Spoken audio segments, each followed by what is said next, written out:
প্রিয় চাকরি প্রত্যাশী বন্ধুরা, আসসালামু আলাইকুম। খাদ্য মন্ত্রণালয় নতুন নিয়োগ বিজ্ঞপ্তি প্রকাশ করেছে।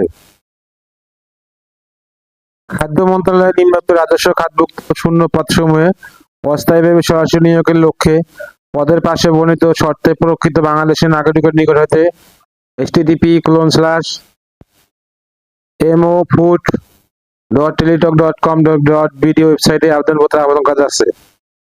অনলাইন ব্যতীত কোনো আবেদন গ্রহণ করা হবে না।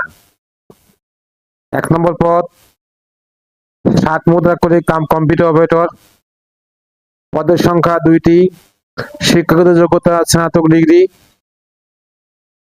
2 নম্বর পদ অফিস সহকারী কম্পিউটার মুদ্রাক্ষরিক, পদের সংখ্যা 1টি, শিক্ষাগত যোগ্যতা স্বীকৃত বোর্ড হতে উচ্চ মাধ্যমিক সার্টিফিকেট বা সমান পরীক্ষা উত্তীর্ণ, কম্পিউটার প্রশিক্ষণ প্রাপ্ত এবং কম্পিউটার ওয়ার্ড প্রসেসিং সহ ইমেল, ফ্যাক্স পরিচালনা দক্ষতা অভিজ্ঞতা থাকতে হবে। কম্পিউটার মুদ্রাক্ষরিক গতি প্রতি মিনিটে ইংরেজিতে সর্বনিম্ন 20 শব্দ, বাংলা সর্বনিম্ন 20 শব্দ। অফিস সহায়ক পদের সংখ্যা 15টি, শিক্ষাগত যোগ্যতা কোন স্বীকৃত বোর্ড হইতে মাধ্যমিক স্কুল সার্টিফিকেট বা সমমানের পরীক্ষা উত্তীর্ণ। আবেদনপত্র ফরম পূরণ ও পরীক্ষা অংশগ্রহণের ক্ষেত্রে নিম্নবর্ণিত শর্তাবলী অবশ্যই অনুসরণ করতে হবে।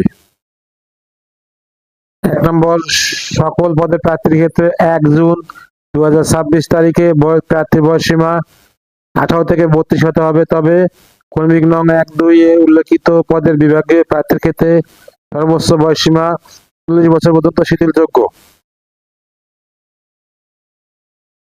সার্কুলার লিঙ্ক আমার ভিডিও ডেসক্রিপশনে দিয়ে দেবো। সার্কুলারটা ভালো করে পড়ে অ্যাপ্লাই করবেন। ভিডিও যদি আপনাদের কোনো উপকারে আসে অবশ্যই লাইক, কমেন্ট, শেয়ার